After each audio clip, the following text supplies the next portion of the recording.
আদায় করেছি শুরুতে, এতে লাভ কার? আমাদের না আল্লাহর? আমাদেরই লাভ হয়েছে। কি লাভ? হাদিসের মধ্যে এসেছে, ওয়া আন আবি হুরায়রা রাদিয়াল্লাহু তাআলা আনহু আন্নাহু ক্বালা ক্বালা রাসূলুল্লাহ সাল্লাল্লাহু আলাইহি ওয়াসাল্লাম ইযা ক্বালা আল ইমামু সামিআল্লাহু লিমান হামিদা ফাকালু আল্লাহুম্মা রাব্বানা লাকাল হামদ ফাইন্নাহু মান ওয়াফাকা ক্বাউলুহু ক্বাউলাল মালায়েকা গুফিরা লাহু মা তাকাদ্দামা মিন যামবিহি। রাহুল বুখারী।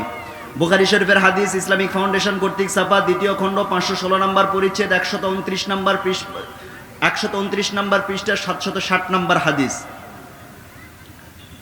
আল্লাহর নবী জানিয়েছেন, যখন ইমাম সাহেব বলবে সামি আল্লাহু লিমান হামিদা, তখন যদি পেছন থেকে কোন বান্দা বলে রব্বানা লাকাল হামদ ফাইন্নাহু মান ওয়াফাকা ক্বাউলুহু ক্বাউলাল মালায়েকা, তার এই বলাটা যদি ফেরেশতাদের সাথে মিলে যায়, গুফিরা লাহু মা তাকাদ্দামা মিন যামবি, মহান আল্লাহ পাক ওই বান্দার পূর্বের জীবনের সমস্ত গুনাহগুলো মাফ করে দেবেন। পড়েন সুবহানাল্লাহ। এই যে আমরা বসে বসে কোরআন শুনতেছি, এ কোরআন শুনলে লাভ কার? আমাদের না আল্লাহর? আমাদেরই লাভ হবে। কি লাভ হবে? আল্লাহ রাব্বুল আলামিন বলেন, ইন্নামাল মুমিনুনাল্লাযীনা ইযা যুকিরাল্লাহু ওয়াজিলাত قلوبهم وإذا تليت عليهم آياته زادتهم إيمانا وعلى ربهم يتوكلون।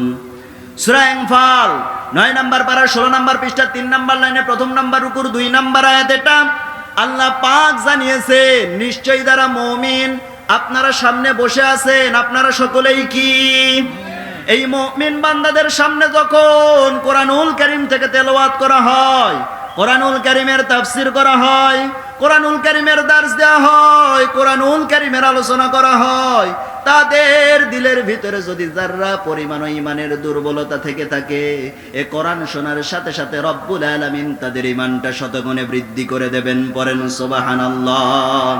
সুতরাং আমরা কোরআন শুনবো বেশি, গান শুনবো। ওটাও গান শুনবেন? গান শোনা যাবে? সকল প্রকার অশ্লীল গান শোনাকে হারাম করে যিনি দিয়েছেন তিনি কে?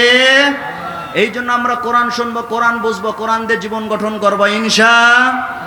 সম্মানিত হাজিরিন, আজকে আমি আলোচনার জন্য নিয়ত করেছি, মামুন ভাইয়ের সঙ্গে কথা হয়েছিল যে আলোচক সংখ্যা বেশি, কে কোন আলোচক কি আলোচনা করবেন, এই জন্য আগে থেকে আলোচনা হয়েছিল মামুন ভাইয়ের সঙ্গে।